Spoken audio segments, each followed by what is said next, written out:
Gálatas capítulo 2, versículos 15 al 19. Nosotros, judíos de nacimiento y no pecadores de entre los gentiles, sabiendo que el hombre no es justificado por las obras de la ley, sino por la fe de Jesucristo, nosotros también hemos creído en Jesucristo para ser justificados por la fe de Cristo y no por las obras de la ley. Por cuanto por las obras de la ley nadie será justificado. Y si buscando ser justificado en Cristo, también nosotros somos hallados pecadores, ¿es por eso Cristo ministro de pecado? En ninguna manera. Porque si las cosas que destruí, las mismas vuelvo a edificar, transgresor me hago. Porque yo por la ley soy muerto para la ley, a fin de vivir para Dios. Amén. Desde muy pequeños nosotros somos instruidos en el arte del mérito a través del esfuerzo. Un hijo que se porta bien recibe regalos de parte de sus padres. Muchos padres le dicen a sus hijos que si sacan buenas notas en el colegio o si se gradúan con honores en la universidad, obtendrán el regalo que ellos le piden a cambio. Puede ser un auto, puede ser un tipo de juego o cualquier cosa que ellos lleguen a un acuerdo. Un padre que se esfuerza en la crianza de su hijo espera que su hijo sea respetuoso. Él espera que su esfuerzo sea recompensado con una conducta respetuosa. Un trabajador que trabaja arduamente espera ser compensado con un aumento de salario o con una promoción. Todos nosotros estamos acostumbrados y enseñados a recibir algo a cambio de nuestro trabajo. En el ámbito religioso, todas las religiones, excepto el cristianismo, son el intento del hombre por llegar a Dios a través del esfuerzo humano. Pero nuestra relación con Dios no funciona de esa manera. Y en esta carta a los Gálatas nosotros aprendemos que nuestra relación con Dios se basa únicamente en la obra de Cristo y no en nuestros esfuerzos. Así que en el contexto de la reprensión que Pablo le hace al apóstol Pedro, como vimos en nuestra ocasión anterior, sale a relucir una de las doctrinas cardinales del cristianismo, la justificación por la fe. Y es mi intención en esta mañana que una doctrina que es central en el Evangelio, que es de tanta importancia, nosotros nos respondamos 3 interrogantes al respecto. En primer lugar, ¿qué es la justificación por la fe? ¿Qué es la justificación por la fe? El comentarista John Stott, refiriéndose a la justificación por la fe, nos dice que nadie puede entender el cristianismo si no entiende esta palabra. Martín Lutero dijo de ella que es la verdad del Evangelio. Dijo que es el principal artículo de toda la doctrina cristiana. Es aquello en lo que consiste el conocimiento de la santidad. Por eso es muy necesario, decía Lutero, que conozcamos bien este artículo, que lo enseñemos a otros y que se lo metamos continuamente en la cabeza.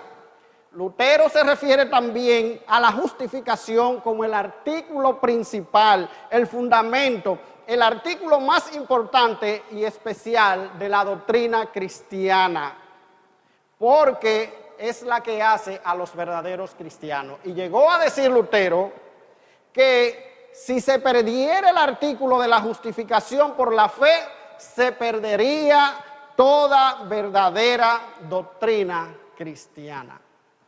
Así que estamos hablando de una doctrina básica, fundamental en la fe cristiana. ¿Y qué significa entonces la justificación? La justificación puede definirse, mis hermanos, como el acto de gracia por el cual tan solo en base a la obra mediadora de Cristo, Dios declara justo al pecador y éste acepta este beneficio con corazón creyente.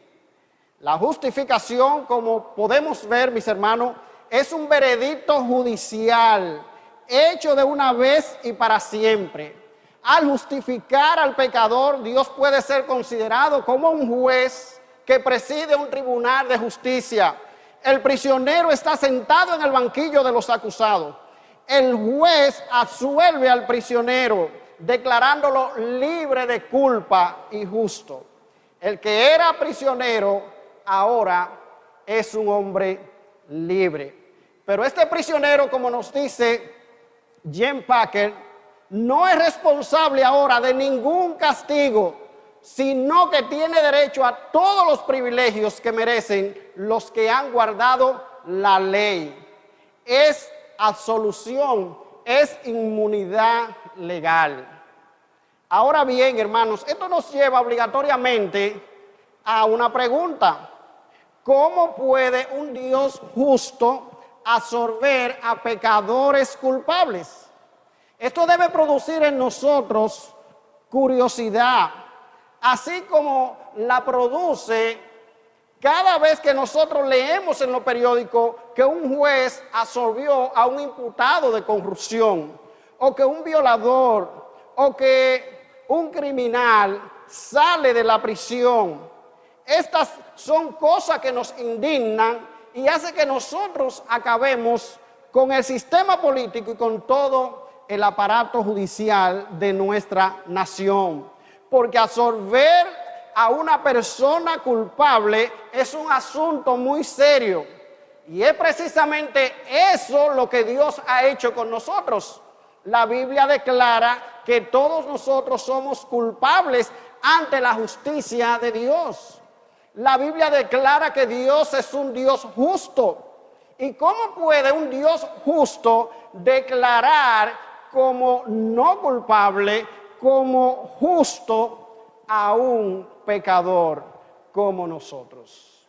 La justificación, mis hermanos, como un acto judicial de Dios, no descansa en las obras del hombre, ni siquiera en la fe como una obra del hombre, sino únicamente en la gracia soberana de Dios en Cristo. Solo la obra mediadora consumada por Cristo provee la base legal en razón de la cual la justificación del hombre llega a ser posible y también un hecho real. Cristo satisfizo completamente las demandas de la ley de Dios. Cristo y su obra es la base sobre la cual descansa nuestra justificación. Así que el juez justo puede declarar como justo a un culpable como nosotros, porque su Hijo Jesucristo ha satisfecho todas las demandas de la justicia divina con su muerte en la cruz del Calvario. Y es interesante cómo en este mismo texto que hemos leído se enfatiza una y otra vez que nuestra justificación descansa en la obra de Cristo y su persona. Versículo 16, sabiendo que el hombre no es justificado por las obras de la ley, sino por la fe de Jesucristo. Note, por la fe de Jesucristo. Nosotros también hemos creído en Jesucristo. Y para ser justificado por la fe de Cristo. De manera que nuestra justificación descansa en esa obra de Cristo, en la persona de Cristo y en su obra en nuestro favor. Él es el fundamento sobre el cual Dios puede declararnos como justificados. Dios puede absorbernos ante su tribunal. Miremos cómo la Escritura nos lo presenta en otro lugar. Según a los Corintios capítulo 5, versículo 21, se nos dice: al que no conoció pecado, a Jesucristo, por nosotros lo hizo pecado, para que nosotros fuésemos hechos justicia de Dios en él. Dios nos puede declarar justo, Dios puede absolvernos de culpa porque Él sacrificó en nuestro lugar a su Hijo Jesucristo. Jesucristo pagó en lugar nuestro. Romanos 3:24 nos dice, siendo justificados gratuitamente por su gracia, mediante la redención que es en Cristo Jesús, Señor nuestro. Somos justificados gratuitamente por su gracia, por la redención, por el pago que Jesucristo hizo en la cruz en nuestro favor. En la carta a los Efesios capítulo 1 versículo 7 se nos dice en quien tenemos redención por su sangre, el perdón de pecados, según las riquezas de su gracia. Y en Tito 3:7 se nos dice para que justificado por su gracia viniésemos a ser herederos conforme a la esperanza de la vida eterna. De manera que Dios puede declarar a pecadores culpables como nosotros, a pecadores condenados sobre la base de que su Hijo Jesucristo fue a la cruz en nuestro lugar, allí tomó nuestra culpa, soportó nuestro castigo y las demandas de la justicia divina, en vez de caer sobre nosotros, cayeron sobre la persona de su Hijo Jesucristo. Y es por eso que ahora el Padre puede hacer esta declaración en el tribunal del universo y declarar que tú y yo, que hemos confiado en Cristo, que somos pecadores, somos declarados como justos en su presencia. ¿Cómo tenemos nosotros esta justificación? Esta justificación no puede ser ganada, solo puede recibirse como un regalo. La fe es la mano que recibe este regalo y la fe también es un don, sabiendo que el hombre no es justificado por las obras de la ley, sino por la fe de Jesucristo, sino por la fe de Jesucristo. Y más adelante vuelve y enfatiza donde se nos dice para ser justificado por la fe de Jesucristo. La fe es el medio a través del cual nosotros nos apropiamos de esa justicia. Y es importante señalar, mis hermanos, en este punto, que es por la fe sola. Somos justificados por la fe sola. Y es necesario hacer esta aclaración porque muchos pueden decirle que la salvación es por la fe. Y muchos predican salvación por la fe. Pero nosotros sabemos que no es por la fe sola. Y justamente eso era lo que pasaba con los Gálatas. Ellos decían, sí, creemos en Cristo. Creemos que Cristo es necesario para la salvación.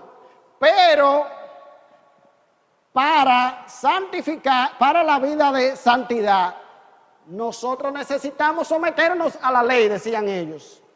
Pero aquí nosotros vemos que la justificación, Dios nos declara como justo por la fe sola, por la fe sola. Hermanos, es bueno que nosotros reflexionemos hasta este punto. Ser cristiano no significa llevar una vida moralista o aceptable delante de Dios. Ser creyente es haber sido declarado justo de parte de Dios. ¿Tienes tú la seguridad, hermano, amigo que me escucha, de haber sido justificado por Dios? ¿Has venido tú a los pies de Cristo y has recibido por la fe ese regalo, ese don de la justificación que solamente es posible a través de Jesucristo y que lo recibimos como un regalo por gracia de parte de Dios. Así que la justificación es un acto legal por medio del cual Dios nos declara como justo en base a la obra de Cristo en la cruz del Calvario. Y el creyente recibe este regalo con un corazón creyente. Nuestra segunda interrogante es: ¿por qué es necesaria la justificación? ¿Por qué es necesaria la justificación? Cuando nosotros volvemos nuevamente a los versículos 15 y 16, se nos dice: nosotros judíos de nacimiento y no pecadores de entre los gentiles, sabiendo que el hombre no es justificado por las obras de la ley. El apóstol Pablo se dirige a Pedro. Pablo está hablando con Pedro todavía. Debemos recordar que Pedro va a Antioquía y él se reunía con los hermanos y comía con ellos, participaba en sus celebraciones, pero de repente cuando vienen unos judíos, Pedro se aparta. Y el mensaje que estaba dando con esta separación de los creyentes judíos era que había que someterse a las tradiciones y observar las regulaciones de la ley mosaica. Entonces, él estaba dando el mensaje de que aparte de la fe, también era necesaria observar la ley. Así que Pablo se vuelve a Pedro y le recuerda que el hombre no es justificado por las obras de la ley. Ellos, como judíos de nacimiento, lo sabían. Eran hombres que habían sido sometidos desde su niñez al rigor de la ley, desde su nacimiento. A los pocos días de nacido eran circuncidados y toda su vida fue regida por la ley judía. Y ellos no habían encontrado ninguna esperanza de salvación en la ley. El mismo Pablo, que era un hombre estricto en cuanto al cumplimiento de la ley, se declara como un hombre irreprensible. Y aquí él está reconociendo un hombre tan moralista como él, que mediante el esfuerzo humano es imposible lograr ser absuelto ante el tribunal divino. Por eso dice: sabiendo que el hombre no es justificado por las obras de la ley, por cuanto por las obras de la ley nadie será justificado. Este último pensamiento lo repite el apóstol Pablo prácticamente igual en Romanos capítulo 3, versículo 20, donde nos dice: ya que por las obras de la ley ningún ser humano será justificado delante de él. El mismo apóstol Pedro había dicho en el concilio de Jerusalén lo siguiente: ¿por qué tentáis a Dios poniendo sobre la cerviz de los discípulos un yugo que ni nuestros padres ni nosotros hemos podido llevar? Él había llegado al convencimiento de que es imposible que a través de la ley y del esfuerzo humano el hombre pueda obtener la aprobación de parte de Dios. El comentarista William Hendrickson dice lo siguiente: la calamidad más grande que pudiera llegarle a un hombre no es la pobreza, ni la muerte, ni el sufrimiento, ni la cárcel. Su necesidad más urgente no es quitar cualquiera de estos males o todos. Su insoportable maldición consiste en que es por naturaleza hijo de ira. No tiene paz, sino una horrenda expectación de juicio, de tal forma que ni siquiera puede gozar plenamente de las bendiciones naturales que Dios derrama sobre él. Lo que necesita más que ninguna otra cosa es que su culpabilidad sea quitada. Y cita Job capítulo 9, versículo 2, ¿cómo se justificará el hombre con Dios? Esta es la pregunta que requiere respuesta. Hermano, la justificación es necesaria porque todos los hijos de Adán heredamos una naturaleza pecaminosa que contraria a Dios. Por nuestros propios medios, por nuestro propio esfuerzo, es imposible que podamos llegar a su presencia.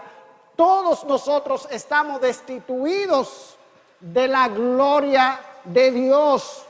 Nuestros esfuerzos no alcanzan su estándar divino. Nos quedamos muy cortos. Así que no se trata de que nuestra situación es delicada. No se trata de que nosotros estamos en intensivo espiritualmente. No, hermanos y hermanas, la Biblia declara que estamos muertos y solo la gracia de Dios puede infundirnos vida. Solo Dios puede resucitarnos. Y es por eso, hermano, que se hace necesaria la justificación. Es necesario que Dios absuelva nuestra culpa, que Dios nos declare justo en su tribunal, porque es imposible que a través de nuestro propio medio, a través de nuestro propio esfuerzo, nosotros podamos alcanzar la salvación. No hay posibilidad, no hay posibilidad. Ahora, hermano, en tercer y último lugar, nuestra tercera interrogante: ¿cómo afecta nuestra vida la justificación por la fe?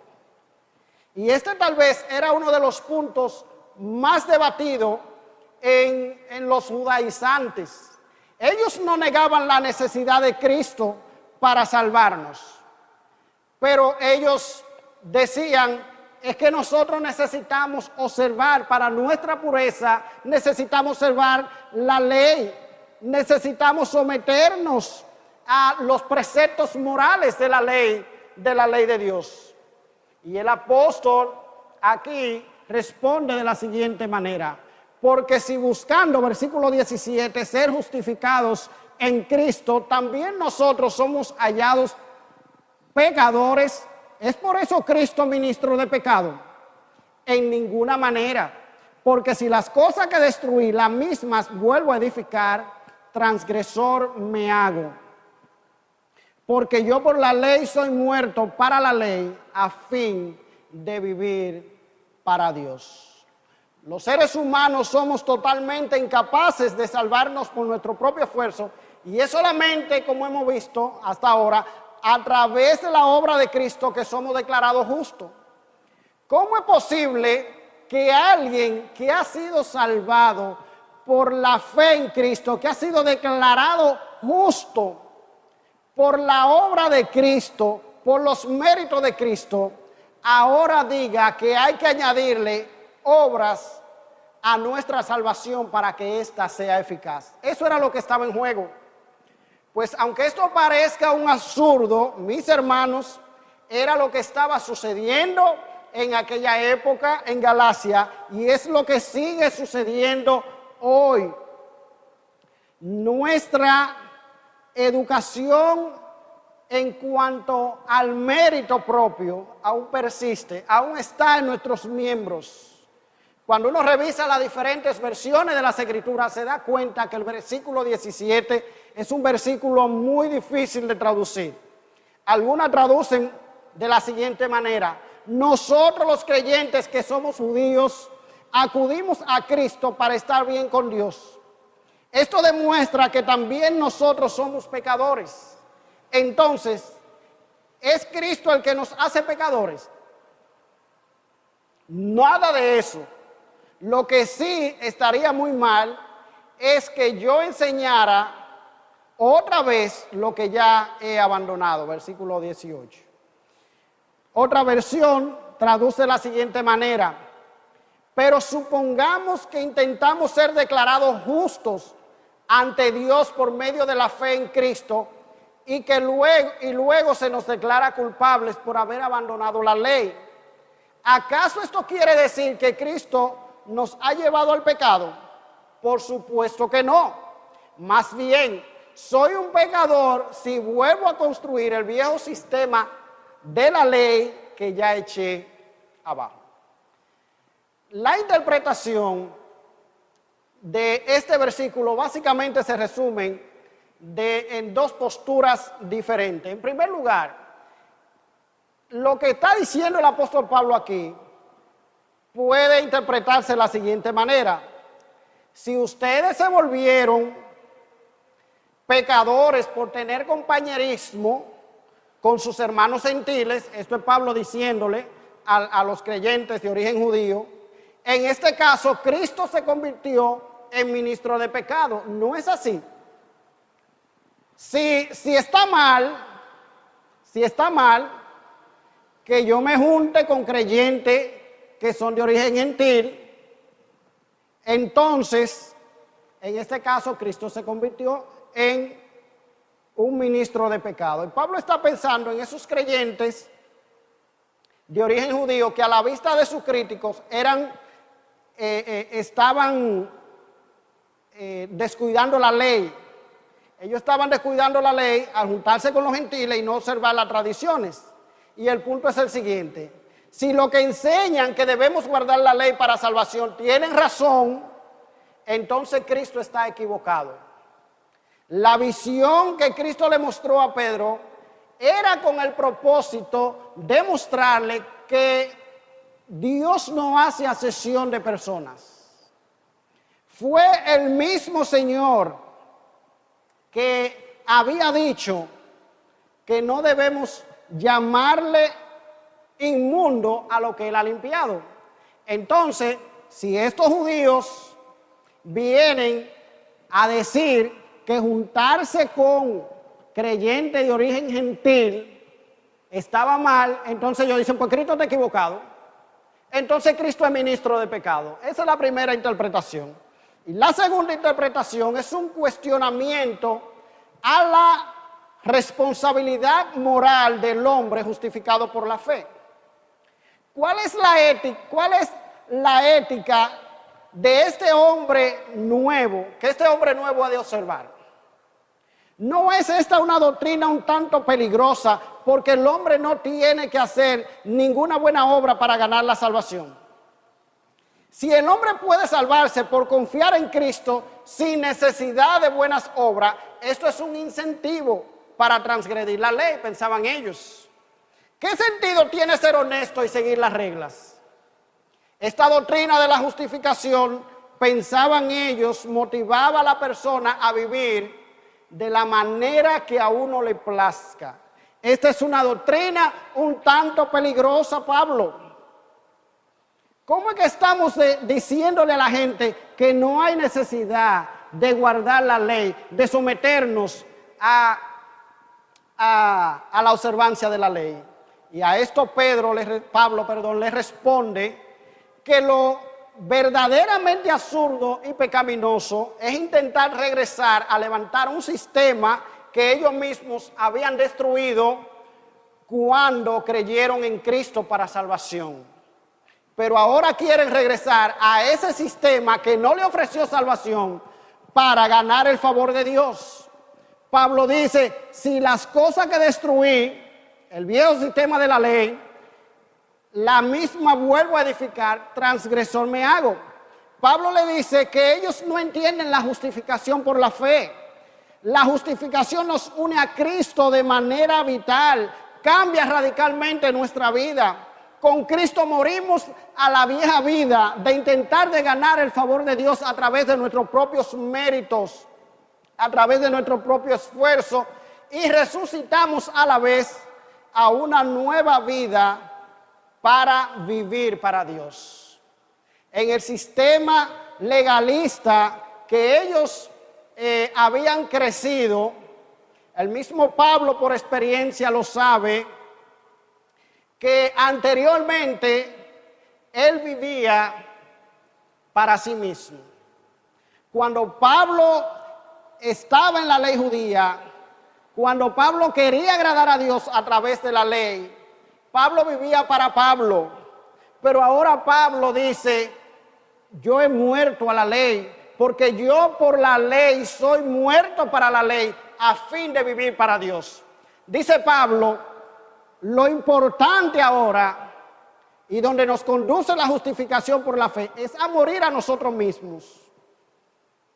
A través de la ley yo nunca aprendí a vivir para Dios. Yo quería impresionar a los demás.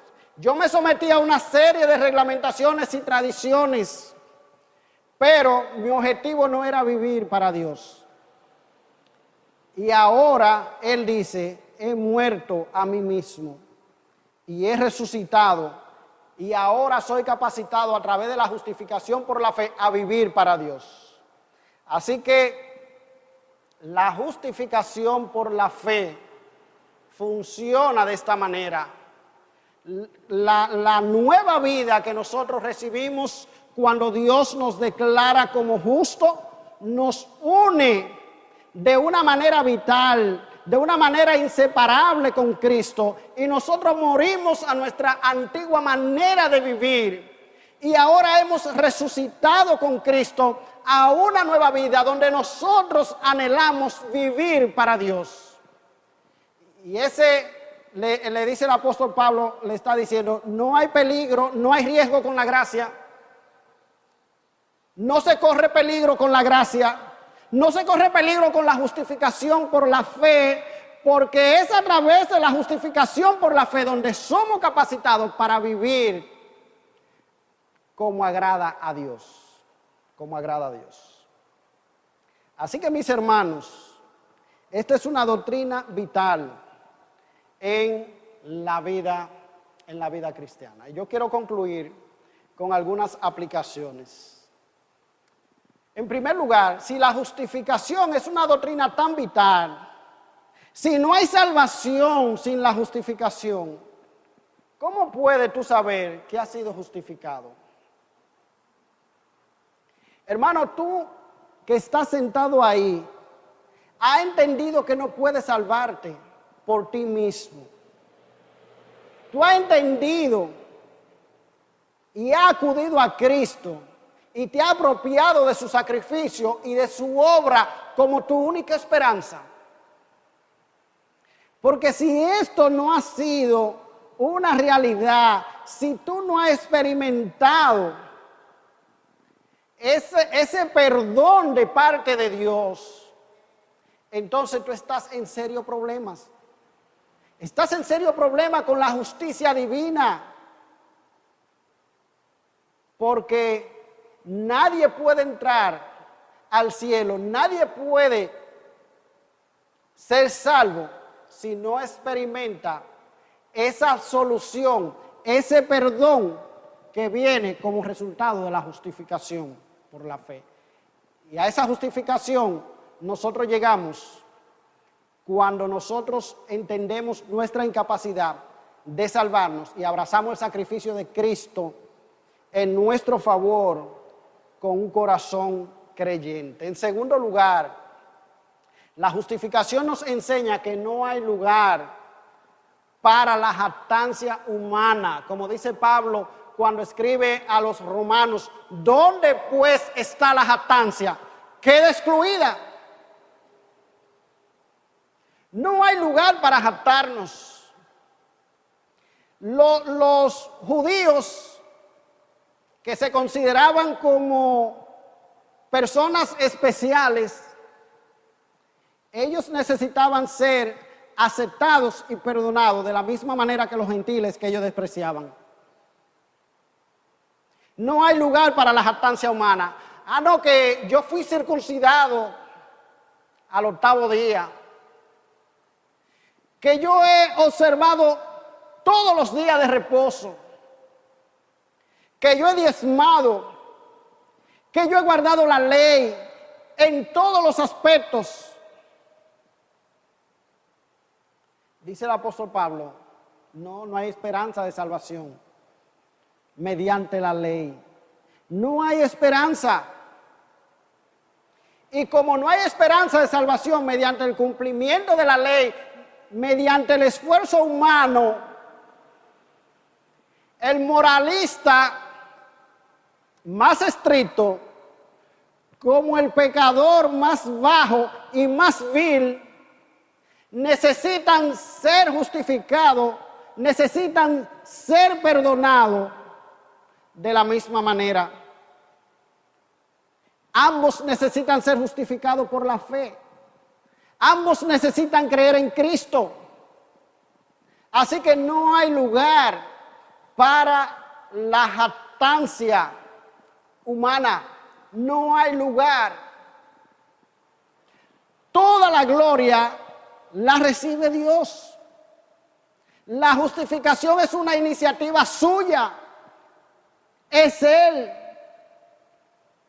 quien recibe la gloria. Es Él quien nos declara como justo. Es Cristo quien recibe la gloria porque fue Él quien murió en la cruz. No hay nada que nosotros podamos hacer como para jactarnos. Si estamos hoy sirviendo en la iglesia, en algún ministerio, si Dios nos ha dado la oportunidad de servirle en algún ministerio, en la iglesia, hermano, es por su pura gracia. Eso no te hace a ti diferente a otros hermanos. Eso no debe llevarte a jactarte. Si Dios en su gracia te ha llevado a alguna posición, no te jactes de eso, hermano, porque todo ha sido por su gracia y por su iniciativa. En tercer lugar, ¿qué significa la muerte de Cristo para ti, hermano? ¿Qué significa cuando tú puedes venir a la iglesia un domingo y a través del pan recordar su muerte? Hermano, sin ese sacrificio, sin esa muerte de Cristo, no habría esperanza para ti ni para mí, no habría esperanza para la humanidad. Porque no había manera de que a través de el cumplimiento de la ley nosotros podamos salvarnos. La muerte de Cristo es nuestra única esperanza. Cuando leemos acerca de la muerte de Cristo y de su obra, debemos caer de rodilla en adoración, postrado por su gracia, por su entrega, por su amor, por su gracia que no merecemos. Y en último lugar, ¿qué efecto produce la muerte de Cristo en ti? ¿Cómo ha afectado tu vida la muerte de Cristo, su sacrificio? Ahora que tú dices que eres salvo, ¿de qué manera eso ha afectado tu vida? Tú puedes decir como Pablo que ha muerto a su antigua manera de vivir. Tú puedes decir que ahora tú has sido resucitado para vivir para Dios. Tu conversación demuestra que tú vives para Dios. La manera en que tú sirves en la iglesia demuestra que tú vives para Dios. La manera en que te conduces en tu hogar, la manera en que te conduces en tu trabajo, en todos los ámbitos donde te desenvuelven, evidencia que tú vives para Dios. ¿Qué efecto produce esa justificación por la fe? Produce en tu vida, hermano. Quiere el Señor, hermano, que nosotros podamos conocer cada día más esta enseñanza vital y cardinal de la vida cristiana, la justificación por la fe, porque es a través de ella que nosotros somos aceptados, es a través de ella que nosotros somos declarados como perdonados, absueltos de culpa ante el tribunal de Cristo, y que la comprensión de esta verdad de la justificación produzca en nosotros un corazón agradecido y que caigamos de rodillas ante Dios en humilde adoración.